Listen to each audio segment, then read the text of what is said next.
बंगला विवाद पर मुख्यमंत्री सम्राट चौधरी कह रहे हैं कि किसी की बकौती नहीं है, खाली तो करना ही पड़ेगा। देखिए, बंगला के संदर्भ में हमारे जितने भी सीनियर लीडर हैं कल आप लोगों को प्रेस ब्रीफिंग कर चुके हैं और कोई ऐसा मुद्दा नहीं है जिसके बारे में आप लोगों को व्यापक रूप से नहीं बताया गया है। और जो बंगला जैसा इतना तुच्छ, बिहार में इतने ज़्यादा रेप हो रहे हैं, इतने डकैती हो रहे हैं, इतने मर्डर हो रहे हैं, लोगों को सैलरी नहीं मिल रहा है, आप 41,000 करोड़ रुपया बांट कर किसी तरह से सत्ता हासिल कर लीजिए। इस मुद्दे पर विषय पर बात होना चाहिए। और ये बंगला हो या फलना हो, ये तो केवल ध्यान भटकाने वाली चीज है। और मैं पहले भी कहता आया हूँ कि बिहार में दो तरह का कानून चलता है, सत्तारूढ़ पार्टी के लिए अलग और विपक्ष के लिए अलग। तो भाई यह दोगली नीति जो सरकार का है यह चलने वाला नहीं है। राबड़ी देवी के ऊपर आप सारा कानून लाद रहे हैं, तो भाई नीतीश कुमार के ऊपर क्यों नहीं? उनको दो दो बंगला किस हैसियत से दिया गया?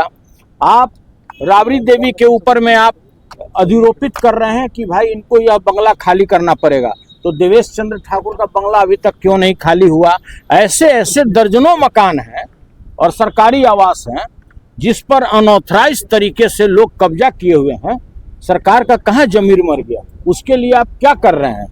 और देखिए, यह सब केवल बिहार के 14 करोड़ जनता का ध्यान भटकाने के लिए इस तरह का लोग प्रोपगंडा उड़ाता है, आवास खाली कराया जाए। बताइए, इससे भी कोई एक मुख्यमंत्री स्तर के व्यक्ति का इस तरह का बयान आना चाहिए? आप खुद सोचिए। आप नीतीश कुमार जी को अलग बंगला दे दिए, उनके पुत्र को अलग बंगला दे दिए, तो भाई जो हमारे लीडर हैं वो तो नेता प्रतिपक्ष है ना, कोई आपके अनुकंपा से तो आए नहीं है, जीते नहीं है, वो तो उनको जनता ने जिताया है और उसके उनको इंटाइटलमेंट है कि भाई उस तरह का वो बंगला हासिल कर सकते हैं।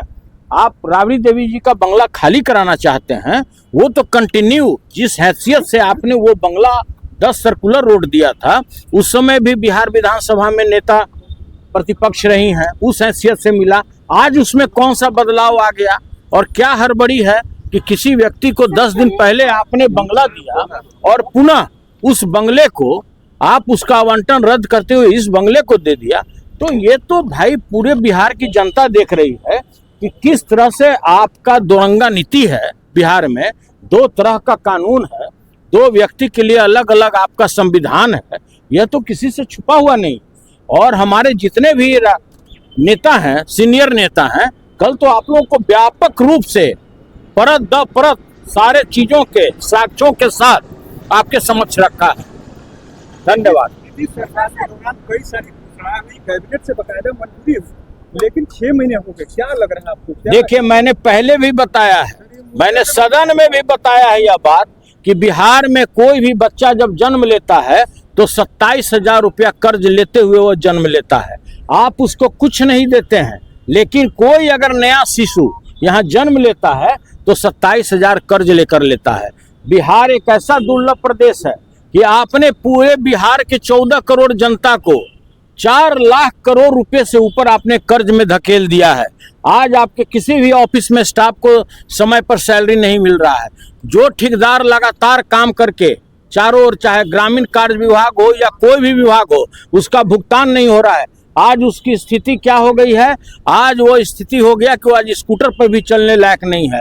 तो देखिए, आपने जो बिहार का हाल बना रखा है और जिस तरह से लगातार बिहार में अपराध बढ़ता जा रहा है, इस पर आपका ध्यान नहीं है। आपका खजाना खाली है। आपने सत्ता हासिल करने के लिए गलत तरीके से 41,000 करोड़ रुपया आपने बांट दिया है पूरे बिहार में, उस पर आपको चिंता नहीं है। जिसको आपने 10,000 रुपया चुनाव के पहले 1 महीना पूर्व से और चुनाव के दिन तक 10,000 रुपया आपने 1,87,00,000 महिलाओं के खाते में भेजा। आपने क्या प्रॉमिस किया था कि मैं तुरंत 1,90,000 रुपया आपके खाते में भेजूंगा। ऐसे ऐसे मंत्री हैं कि मतलब बेतुका बयान। मैंने पूछा सदन में कि भाई 10-10 हजार रुपये में वो कौन कारोबार करेगा? तो लोग बोलते हैं कि बकरी खरीद लेगा। बकरी खरीदा है। भाई, आप 1,87,00,000 महिलाओं को आप अगर 10-10 हजार दिए, अगर उतने का उसने बकरी खरीदा, तो आज तो प्रत्येक ड्राइंग रूम में आपको बकरी बैठा हुआ दिख जाता। तो देखिए ये लोग का जो मंशा है, बिल्कुल बिहार को नरक में इन्होंने धकेल दिया है, और इस चीज को केवल ध्यान भ्रमित करने के लिए ये बंगला विवाद लाया है। धन्यवाद।